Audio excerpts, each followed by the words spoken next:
નમસ્કાર.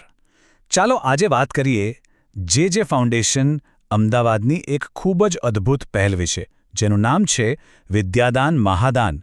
આ એક એવું અભિયાન છે જે સાચે જ જ્ઞાન વહેંચવાનો સાચો અર્થ સમજાવે છે. ક્યારેય વિચાર્યું છે કે આપણું શૈક્ષણિક વર્ષ પૂરું થાય પછી આપણી જૂની ચોપડીઓનું શું થાય છે? મોટાભાગે તો એ ઘરના કોઈ ખૂણામાં ધૂળ ખાતી પડી રહે છે અથવા તો પછી સીધી પસ્તીમાં જાય છે. પણ શું આનાથી સારું કોઈ વિકલ્પ ન હોઈ શકે? બિલકુલ હોઈ શકે. અને આ અભિયાનનો મુખ્ય સંદેશ પણ એ જ છે. પસ્તીમાં ન આપતા કોઈ જરૂરિયાતમંદને આપી સેવામાં ભાગીદાર બનો. કેટલી સરળ પણ કેટલી દમદાર વાત છે નહીં? જે પુસ્તકો પસ્તીમાં જાય છે એ જ પુસ્તકો કોઈકનું ભવિષ્ય બનાવી શકે છે. તો આ વિદ્યાદાન મહાદાન પહેલનો હેતુ જ એ છે કે આપણા માટે જે પુસ્તકો હવે કામના નથી એને એક સારો મકસદ આપીએ. એને એવા વિદ્યાર્થીઓ સુધી પહોંચાડીએ જેમના માટે એ જ જ્ઞાનનો ખજાનો છે. જરા આ બે વિકલ્પો વચ્ચેનો તફાવત તો જુઓ. એક બાજુ તમે પુસ્તકો પસ્તીમાં વેચો, જેનાથી શું મળશે? થોડાક રૂપિયા, જે એક કામચલાઉ ફાયદો છે.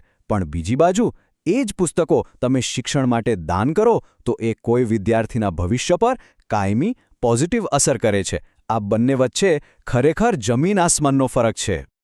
તો સવાલ એ છે કે આ સરસ કામમાં આપણે ભાગ કેવી રીતે લઈ શકીએ? જો તમારે પુસ્તકો દાન કરવા હોય તો શું કરવું? ચાલો એની એકદમ સરળ પ્રોસેસ સમજી લઈએ.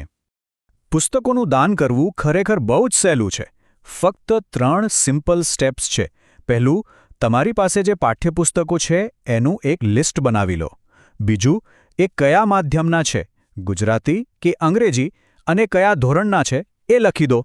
અને બસ ત્રીજું, આ પુસ્તકોને સંસ્થાની ઓફિસમાં જમા કરાવી દો. બસ આટલું જ. ઓકે, આ તો થઈ પુસ્તકો આપવાની વાત. હવે એવા વિદ્યાર્થીઓ કે જેમને મદદની જરૂર છે, એમને આ પુસ્તકો કેવી રીતે મળી શકે? ચાલો હવે એ પણ જાણી લઈએ કે જે ફાઉન્ડેશન એમને કઈ રીતે મદદ કરે છે.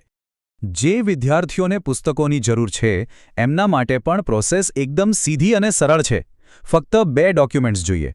એક, ગયા વર્ષની માર્કશીટની ઝેરોક્સ, અને બીજું, આધાર કાર્ડની ઝેરોક્સ. આ 2 વસ્તુઓ લઈને સંસ્થાની ઓફિસ પર જાઓ અને તમને જોઈતા પુસ્તકો મેળવી લો. ચાલો હવે સૌથી અગત્યની માહિતી કે આ પુસ્તકો ક્યાં આપવાના છે અને ક્યાંથી મેળવવાના છે. એનું સરનામું અને સમય શું છે? મહેરબાની કરીને આ સરનામું અને સમય નોંધી લેજો. સરનામું છે શોપ નંબર 1, મેઘાશ્રય કોમ્પ્લેક્સ, બાલભવનની સામે, ખોખરા, અમદાવાદ. અને સમય છે સવારે 10:30 થી 12 વાગ્યા સુધી અને સાંજે 4:30 થી 6 વાગ્યા સુધી. અને હા, જો તમને હજી પણ કોઈ પ્રશ્ન હોય દાન કરવા બાબતે કે પુસ્તકો મેળવવા બાબતે, તો એના માટે પણ વ્યવસ્થા છે. તમે સીધો ફોન કરી શકો છો. નંબર છે 9825072704. હું ફરીથી બોલું છું, 9825072704. આ નંબર પર તમે ફોન કરીને વધુ માહિતી મેળવી શકો છો. હવે એક બહુ જ મહત્વની વાત, જે પુસ્તકો આપનાર અને લેનાર બંને ધ્યાનમાં રાખવાની છે. તો જરા ધ્યાનથી સાંભળજો. વાત એમ છે કે પુસ્તકોનો સ્ટોક સંસ્થામાં હશે ત્યાં સુધી જ મળી શકશે. મતલબ કે જેટલા પુસ્તકો દાનમાં આવશે એટલા જ પુસ્તકોનું વિતરણ થઈ શકશે. આ કોઈ દુકાન નથી, આ એક સેવા યજ્ઞ છે. અને એટલે જ વિતરણ વહેલા તે પહેલાંના ધોરણે કરવામાં આવશે. તો ભલે તમારે પુસ્તકો આપવા હોય કે લેવા હોય, સમયસર પહોંચી જજો, જેથી આ અભિયાન સફળ બને અને વધુમાં વધુ લોકો એનો લાભ લઈ શકે. જે ફાઉન્ડેશન ખરેખર જ્ઞાન અને ખુશીઓ વહેંચવાનું બહુ જ સુંદર કામ કરી રહ્યું છે.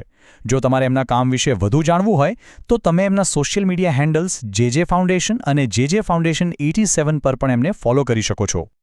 અને અંતે આ અભિયાનની એક જ પાવરફુલ ટેગલાઇન છે જે બધું જ કહી દે છે: બી ધ રીઝન ઓફ સમવન્સ હેપીનેસ. એટલે કે કોઈકની ખુશીનું કારણ બનો. આપણું એક નાનકડું પગલું કોઈના જીવનમાં કેટલો મોટો બદલાવ લાવી શકે છે.